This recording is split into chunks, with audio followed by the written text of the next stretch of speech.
Hello everyone, thank you for joining me. Cindy here from CLB Craft Creations, and this is the card project that we're making today. This is one of the cards that I featured at my watercolor class, and it is using the Remarkable You set. I think I mentioned it before. We're going to use the cow lilies, and I'm changing this sentiment up because I just didn't think that Happy Birthday really went with the flowers. When I see those flowers, I kind of think of sympathy or thinking of you, so I'm going to use the thinking of you sentiment from the Sheltering Tree set. With watercoloring, especially for beginners, and I would consider myself a beginner, I like to use embossed images because it helps to control the water and the ink. So I'm going to go ahead and just do some quick embossing. We're going to take our embossing buddy and we're going to swipe that across the card front. I've got my Versamark ink, and I'm going to go ahead and ink up my calla lilies. Those are good inking, and then I'm going to center those up towards the top.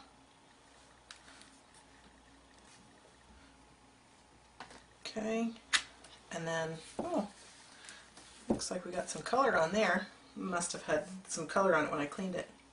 Now I'm also going to ink up my thinking of you, and then I'm just going to center that up at the bottom. Okay, and now I'm going to bring in my black embossing powder, which I keep in a tub. It makes it much easier for applying embossing powder. Don't have to worry about finding a scratch sheet of paper to pour it back in, which I never seem to have. Okay, so I'm just going to make sure that there's not a whole lot of strays. I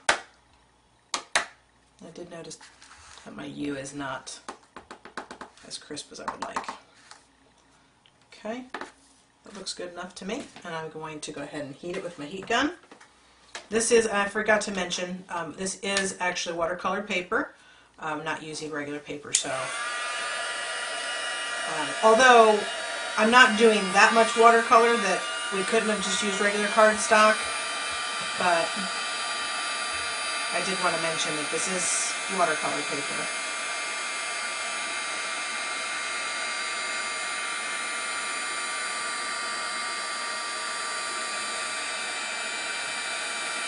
Remember, when you're embossing, just to heat it until you see it go shiny and then move on.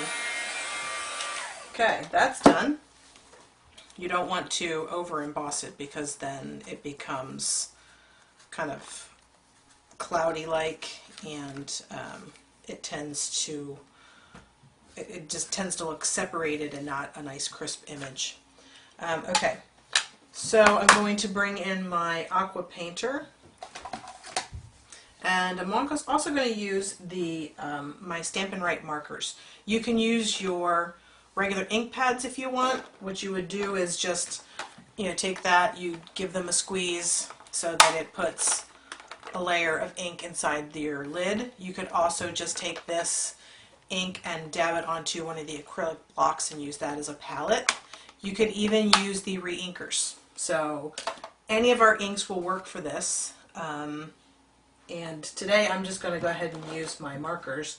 I'm going to use the pumpkin pie, and I'm going to use So Saffron. Make sure I got those. Okay, so my pumpkin pie is going to go right here in the middle for the stamen. I'm not quite sure if that's the correct. Oh, and I also need my Pear Pizzazz for the stem. I might actually use the wild wasabi instead. Let me just scribble here real quick. No, I like that one. Okay, so let's, first thing I want to do is I actually want to wet my area that I'm going to watercolor. So that just kind of helps get the ink moving. Alright, and then I'm going to take my marker and I'm just going to apply a little bit of color right here at the tops, because this is going to be kind of where my darkest areas are. Then I'll just do a little, and the images themselves kind of offer suggestion as to where your dark areas would be too. That's the other thing I'm not very good at, is knowing where your colors should really darken and lighten. This is a very easy card or image to color. Okay, so that is my green. We're just about done, believe it or not. We're going to go ahead and take our So Saffron. Now, this one I wet it and then applied the marker. Now I'm going to show you what it looks like when you just put the marker directly onto the paper. Let me put my water marker down. And just like with my sample, you know, I want the concentration of color to be down towards the bottom. I also have a little bit inside the flowers too to show shadowing and color variation as well. So I'm just going to go ahead and add some ink down here at the bottom. Okay, and I'm going to take my water brush and I'm just going to start moving the ink up, moving it up the flower. So again, now all of the concentration is down at the bottom, but it's giving the impression that the color is, that the flower is it's a yellow, a white, you know, whitish yellow flower. Again, I'm not the greatest on shading and where you should have your shading and all that, so this is just the way I interpret how it would look. Okay, and I'm going to add just a little bit more down here because I think it needs a little bit more. Now, if you get too much ink, or it's just not looking the way that you want, you can always add more water and dab it with a paper towel, and that will help lighten some of the color that you've laid down. You could always also clean off your brush, and that helps pull away. As you can see, I pulled away some of that color there. And my goal here is just that I want to get rid of those harsh lines that I created by adding the marker so that it looks nice and smooth. Okay, so I think that looks good to me. I'm going to move on to the next one. And now I will add, I'll add water to this one so you can see the difference. I mean, it works the same way. It just, when you lay the water down first, it tends to blend quicker. So you can see the ink is just basically pulling, and it's kind of rising up with the water. And it will only go where I've put the water. So that's the other benefit of having the embossed image, because I'm keeping the area wet within the embossing and allowing the color just to travel with the water within the embossed area. So now I think that is actually a little bit too much yellow, so I'm kind of working the color, and just like, again, I'm cleaning off my water brush on the side and dabbing. So I've got just a little tissue here, and you can see I'm just pulling off some of that color, and now I'm just gonna, it's still wet, so I'm just gonna lightly pat that, and then that will help remove some of it as well. Okay, so that looks nice to me. I do want to add a little bit of color on the inside as well. So I'm just gonna put a little pool of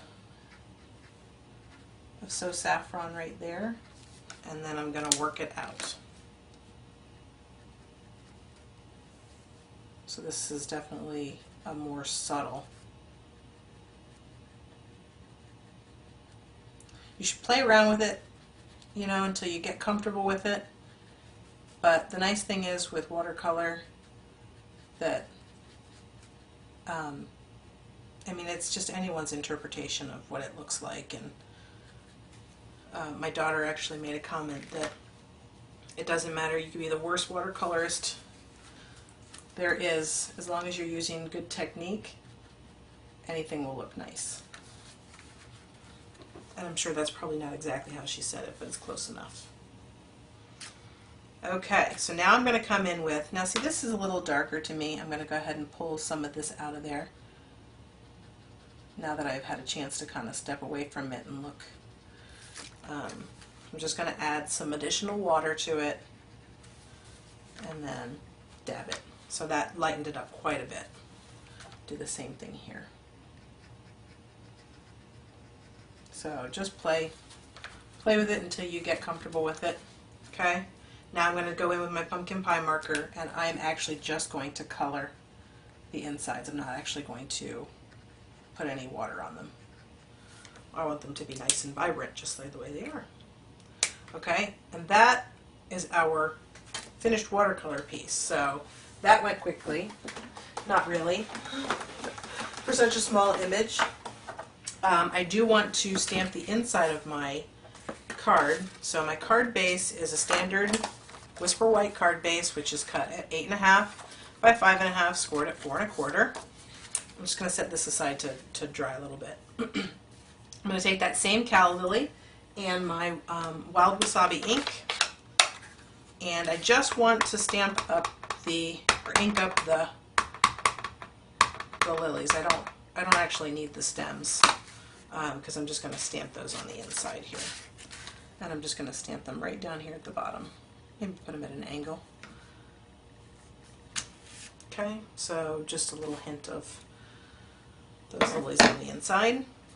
I'm trying to do that more, stamping stuff on the inside to help make it flow a little. Okay, so that should be dry, but I'll go ahead and leave that open. Our layer is not Whisper White, it is Wild Wasabi, and it is cut at 4 by 5 1/4. We're just going to layer this on with some regular snail.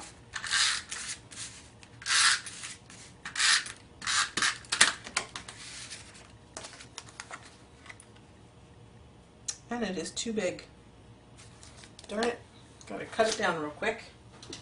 It is not 4 1/4 or 4 by 5 1/4.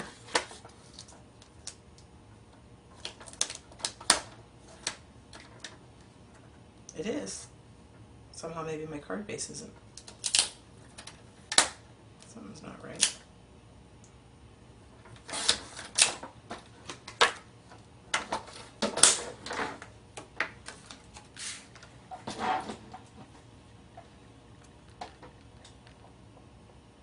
Okay, well, it's a little bit off. I think my card might not be measured right.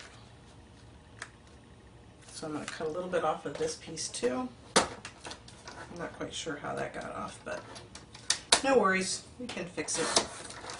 Just cut a little smidge off of that.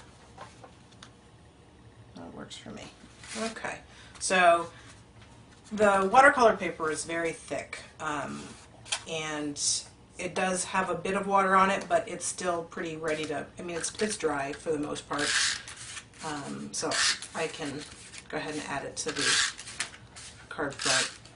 I'm going to add a little extra adhesive just because I want to make sure that it really sticks. And then we're just going to center that up. Okay, oops. And that is our finished watercolor calla lilies. Here's the original. Again, like I said, I changed that up. My little lilies on the inside. I hope that you'll give watercoloring a try. I hope that you liked today's card project. If you did, give it a thumbs up. Let me know that you liked it.